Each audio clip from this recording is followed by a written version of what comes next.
কিছুদিন আগে আন্দোলনে আমাদের পরিচিত এক তরুণ ঢাকা বিশ্ববিদ্যালয় শিবিরের নেতা ছিলেন সাদিক কায়ুম।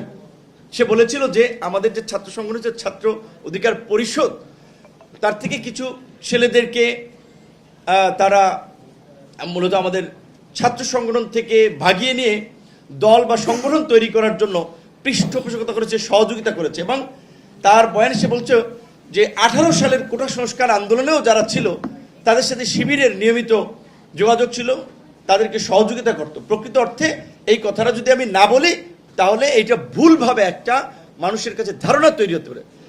আমি কিন্তু ওপেন, এটা তো লুকোচুরি কিছু। আমি বিশ্ববিদ্যালয়ে ওই চরাঞ্চলের তুইনবাড়ি বরিশাল, আমার ইউনিয়নের নাম চর বিশ্বাস, একেবারে প্রত্যন্ত গ্রাম অঞ্চল চর থেকে আমি উঠে এসেছি। আমার বাবা একেবারেই একজন নিম্নবিত্ত পরিবারের মানুষ। সো আমাদের মতো মানুষের ছাত্রদের বিশ্ববিদ্যালয়ে পড়ার পাশাপাশি তাদের চিন্তা থাকে ফ্যামিলির থেকে লোড কমানো, নিজের খরচটা যদি নিজেরা চালাতে পারি, একটু কম খরচে থাকতে পারি, সে চেষ্টাটা করি। তো আমার হলে থাকা প্রয়োজন। হলে তো থাকতে হলে ছাত্রলীগের আসলে আপনার বাইরে থাকা যায় না, ছাত্রলীগ ছাড়া।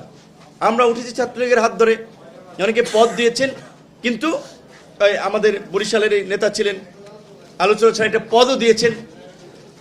তো ছাত্রলীগের সাথে একটা সম্পৃক্ততা ওই সময় ছিল, কিন্তু ছাত্রলীগের মধ্যে থেকে এবার আন্দোলন করে এই প্রেক্ষাপট আমরা তৈরি করেছি। কিন্তু শিবিরের সাথে কার্যত আমার ওইভাবে যোগাযোগ ছিল না। হয়তো আমার অন্য সহকর্মী দু একজনকে চিনতে পারেন। সো এইটা একটা ভুল ব্যাখ্যা হবে যখন বলা হচ্ছে যে আমাদেরকে সাপোর্ট করতো। আবার এই আন্দোলনের সময় আমরা দেখেছি আপনার এখন আন্দোলনের পরে যেভাবে বিভিন্ন রাজনৈতিক দল সংগঠনের মধ্যে ক্রেডিট নিয়ে একটা বিতর্ক হচ্ছে, এইটা আসলে আরেকটা আমাদের কাছে দৃষ্টিকটু মনে হয়েছে।